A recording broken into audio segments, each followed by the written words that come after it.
Well, let's start with the United States because I think that defines for Russia the space within which they can maneuver. The United States is currently in the grip of three interwoven huge challenges. There's, of course, an election campaign that's going to heat up and, in all likelihood, will get nastier and nastier as we go nearer to November. There is the Chinese dilemma, how far to take the feud with Beijing, not only over the origins of the Wuhan virus, but also on trade, on dominance in the South China Sea, etc., etc. This is becoming very central, even with the visit of uh, Secretary of State Pompeo in Israel. We come across the demand for to be attentive to American tensions with China, and of course the struggle against the virus itself, which is still taking a huge toll in life and in livelihood in America. And it's rational to expect that attention will be drawn away from our region, and we've seen some signs. But the other side of the story, of course, is that if the United States still aspires to global leadership, and it does, and it's still politically important to come across as being internationally influential. And particularly if there is a Chinese challenge to be answered, then the Eastern Mediterranean matters. Eastern Mediterranean matters because it is one of the terminal elements of the Belt and Road Initiative, the BRI, the Yidai Yilu of President Xi, and it is very important in this respect. It's important because it could be the source of destabilization.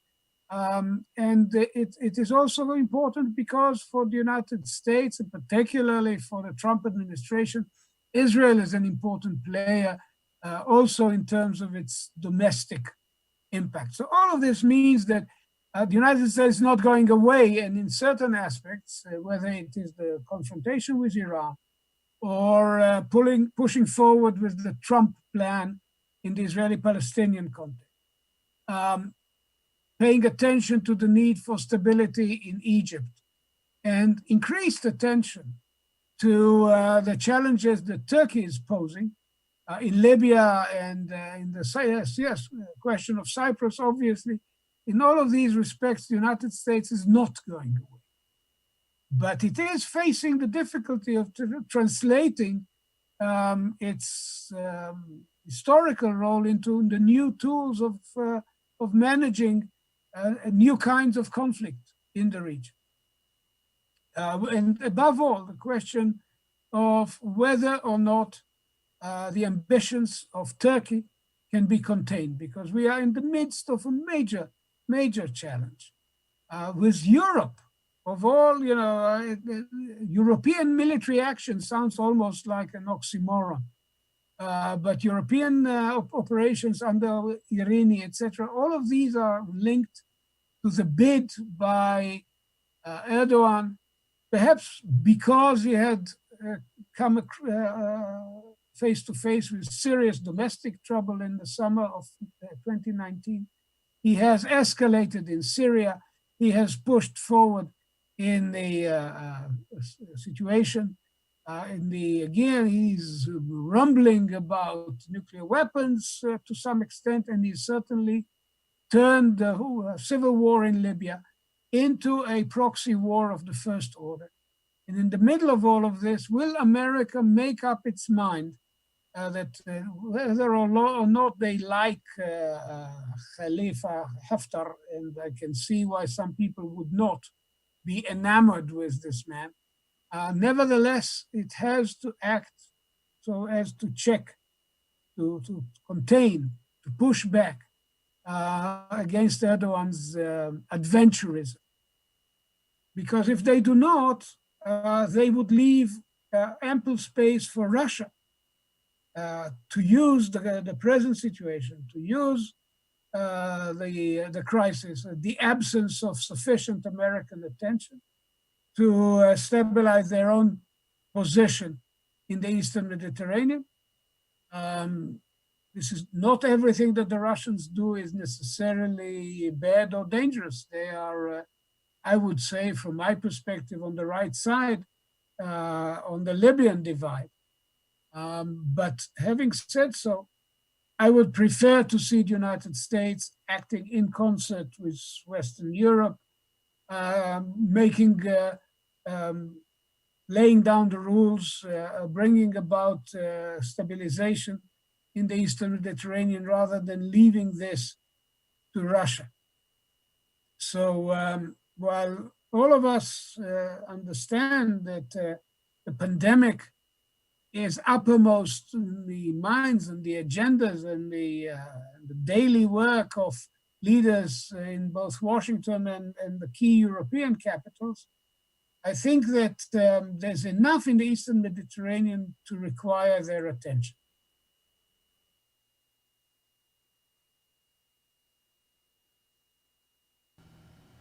Well, clearly we are all going to be strained to some extent for resources. All of our economies suffered, some more than others. I can assume that our two friends in the Eastern Mediterranean, Greece and Cyprus, have suffered grievous loss in terms of tourism industry and also our investment, Cyprus, Greece, to a lesser extent, certainly Egypt and Israel, in our energy exploitation in the Eastern Mediterranean is now in doubt because the energy price at the bottom has dropped from under energy prices the world over, and that certainly puts our plans, for example, for a pipeline probably off for a number of, possibly for a number of years, possibly forever. It's a bit difficult to predict. And our ability to find the necessary budgets to build up our military capacities facing challenges from all directions, terrorism, adventurism, and of course, in our case, the Iranian danger, the Iranian challenge, there will be limits on our resources. But in my mind, at least, what this should mean is that we should do more together. We should do more to pool our resources, to work in closer coordination, closer cooperation, and also use our leverage in Washington and elsewhere to mobilize support for what I think are the common goals of basically the entire range of the EMGF countries. Italy, Greece, Cyprus, Egypt, Israel, and Jordan. And we shall see, of course, whether we can sustain our cooperation with the Palestinian Authority against the background of the argument that's about to break over the future of the Trump plan. But that's a very minor issue right now. The key question is cooperation between what I would call the 3+3 and our ability to bring other like-minded players into the game.